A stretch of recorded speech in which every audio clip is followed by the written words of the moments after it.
حج کا اجر پائیں گے جا کے حج والے، اللہ ان کا اجر محفوظ کرے انشاءاللہ۔ اب جو یہاں پہ رہ رہے ہیں ہم کیا کریں؟ آپ نے فرمایا مکمل حج کا اجر پانے والے پیچھے رہنے والے کس طرح؟ آپ نے فرمایا فجر کی نماز کے بعد اپنی جگہ پہ بیٹھے بیٹھے کیا کرو؟ اشراق پڑھ لو۔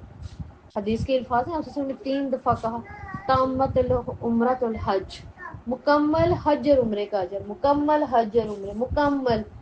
ایک شخص 20 لاکھ لگا کے گیا، 15 لاکھ لگا کے گیا، اس نے عرفہ بھی اتنی برداشت کی، ٹھیک ہے، اس نے مزدلفہ بھی پہنچنا، اس نے مینا بھی پہنچنا، اس نے گرمی سردی، اس نے کیا کیا برداشت کیا، تو اس کا حج ہے۔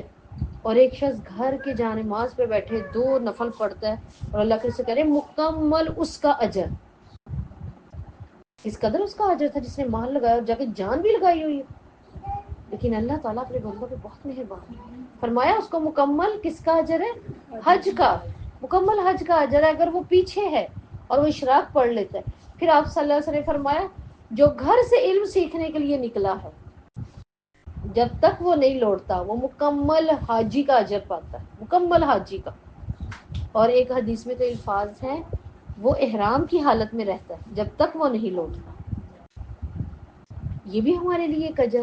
دوسرا آپ صلی اللہ علیہ وسلم نے فرمایا اگر کوئی شخص تسبیح فاطمہ پڑھ لیتا ہے اس کو مکمل حج کا اجر۔ پھر ایک حدیث میں ہے جس شخص نے بڑی عید عید الاضحیٰ اس کی نماز پڑھی اور واپس آیا اس کو مکمل حج کا اجر۔ اور فرمایا جس نے مکمل عید الفطر کی نماز پڑھی اس کو مکمل عمرے کا اجر ہے۔ یہ حدیث کے الفاظ ہیں۔ اگر آپ عید الفطر پڑھتے ہیں تو آپ کے لیے کس کا اجر ہے؟ عمرے کا۔ عید الاضحیٰ پڑھ کر آتے ہیں آپ تو آپ کے لیے کتنا اجر ہے؟ مکمل حج کا۔ اور ایک حدیث میں اگر کسی نے فجر اور عشاء جماعت کے ساتھ پڑھ لی ہیں مسجد میں جا کے اس کے لیے مکمل حج کا اجر۔ اب دیکھیں حج کا اجر تو ہم پا رہے ہیں نا۔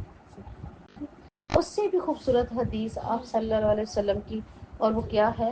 آپ صلی اللہ علیہ وسلم نے فرمایا اگر کوئی شخص سوچتا ہے اللہ تو میرے سے نیکیاں بھی لے رہا ہے، میں نیکی کے کام بھی کر رہا ہوں، میں تیرے کہنے پہ تیرے مطابق اپنے فرائض بھی پورے کر رہا ہوں، وہ زکوٰۃ کے ہیں، وہ نماز کے ہیں، وہ لوگوں کے ہیں، میں تمام حقوق پورے کر رہا ہوں، لیکن میں حج نہیں کر پاتا، حج کی میرے پاس استطاعت نہیں۔